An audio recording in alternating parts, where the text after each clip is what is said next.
এমন অনেক নাটকের স্টোরি আছে যেটা আমার ব্যক্তিগত জীবনের সাথে মিল হয়ে গেছে। ক্যামেরার সামনে আমার কানতে অনেক কষ্ট হয় আর আমার কমেডি করতে অনেক কষ্ট হয়। আমাকে নিয়ে ডিরেক্টররা, বাংলাদেশের নাটকের ডিরেক্টররা একই ধরনের গল্প, একই প্যাটার্ন বানিয়ে দিল। একটা বড় লোকের মেয়ে, খুব দেমাগি মেয়ে, গ্রামের কিছু ক্যারেক্টারে কাজ করা, সহজ সরল লাভ স্টোরি করা, এরকম চেষ্টা করছি। সহকর্মী মানে কলিগ, সব কলিগসরাই ফ্রেন্ড থাকে। তো এটা কোনোদিনই উচিত না, বিকজ আমি তোকে ফ্রেন্ড চিন্তা করে বলেছি। আমি এটা কোনোদিন পক্ষপাতিত্ব করি না। এমন কোনো চরিত্রে কি আপনি কখনো অভিনয় করেছেন যেটা আপনার পরবর্তীতে ব্যক্তিগত জীবনের সাথে মিল হয়ে গেছে? এমন অনেক নাটকের স্টোরি আছে যেটা আমার ব্যক্তিগত জীবনের সাথে মিল হয়ে গেছে।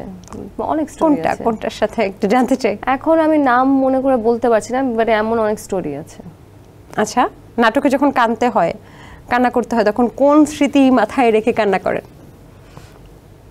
আমার সবথেকে প্রবলেম হলো আমি কাঁদতে পারি না ক্যামেরার সামনে। ক্যামেরা ছাড়া আমাকে এখন বললে আমি এখনই কান্না করে দিব, আমার কি কোনো একটা খারাপ কিছু কথা মনে পড়ে। বাট আমি ক্যামেরার সামনে আমার কাঁদতে অনেক কষ্ট হয় আর আমার কমেডি করতে অনেক কষ্ট হয়। আমি মানুষকে হাসাতে পারি না, এটা আমার একটা প্রবলেম।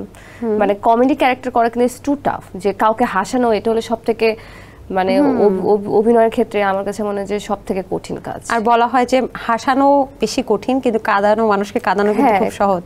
কাঁদানোটা সোজা। আচ্ছা, এমন কোনো চরিত্রের জন্য আপনার কাছে অফার এসেছিল যেটা পরবর্তীতে আপনার কাছে ভালো হয় নাই, বা মনে হয়েছে যে এটা আমার জন্য না, এবং আপনি করতে অস্বীকৃতি জানিয়েছেন? হ্যাঁ, এরকম তো হয়। স্ক্রিপ্ট যখন আসে, এরকম অনেক স্ক্রিপ্ট আসে, এর মধ্যে স্ক্রিপ্ট পড়ে যেগুলো ভালো লাগে সেগুলোই তো করি, আর যেগুলো ভালো লাগে না ওগুলো তো ছেড়ে দিই। আচ্ছা, তো কেমন ধরনের আপনি নাটক সিনেমাগুলো আসলে বাছাই করেন আপনার জন্য, আর কোনগুলো বাছাই করেন? এখন আমি আমার মানে যে স্টাইলটা আছে ওটা চেঞ্জ করে ফেলেছি, কারণ আমাকে নিয়ে ডিরেক্টররা, বাংলাদেশের নাটকের ডিরেক্টররা একই ধরনের গল্প, একই প্যাটার্নের, বিকজ আমাকে দেখতে হয়তো লাগে যে এরকম বানিয়ে দিল একটা বড় লোকের মেয়ে, বা খুব দেমাগি মেয়ের একটা ক্যারেক্টার, বা এরকম একটা ক্যারেক্টার। সো ওই জায়গা থেকে আমি এখন চেষ্টা করতেছি ওই জায়গা থেকে বের হয়ে নিজেকে ভেঙে একটু ডিফারেন্ট ক্যারেক্টারে কাজ করা, তারপরে গ্রামের কিছু ক্যারেক্টারে কাজ করা, সহজ সরল লাভ স্টোরি করা, এরকম চেষ্টা করছি আর এরকম করছি এখন। আচ্ছা, একটা বিষয় একটু ডিসকাস করি। সাম্প্রতিকভাবে দেখতে পাচ্ছি আমরা বিভিন্ন সময় যে একজন সহকর্মীর ব্যক্তিগত তথ্যগুলো আরেকজন সহকর্মী জানিয়ে দিচ্ছে গণমাধ্যমে। তারপর এমনটাও আমরা শুনছি যে শুটিং সেটে নাকি অনেক ধরনের নেশা জাতীয় দ্রব্যাদি খাওয়া হয়। এই বিষয়গুলো আসলে কতটুকু সত্য বা কতটুকু উচিত যে একজন সহকর্মী হয়ে আরেকজন সহকর্মীর নামে এই ধরনের গোপন তথ্য ফাঁস করা? সবার আগে আমি বলতে চাই সহকর্মী মানে কলিগস, সো সব কলিগসরাই ফ্রেন্ড থাকে। আমার অভিনেত্রী, হ্যাঁ, অভিনেতা।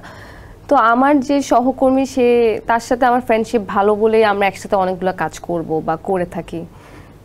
তো এটা কোনোদিনই উচিত না যে আজকে তুমি আমার কলিগ, তোমাকে কিন্তু আমি বিশ্বাস করে দুইটা কথা বলতে পারি আমার পার্সোনাল লাইফের।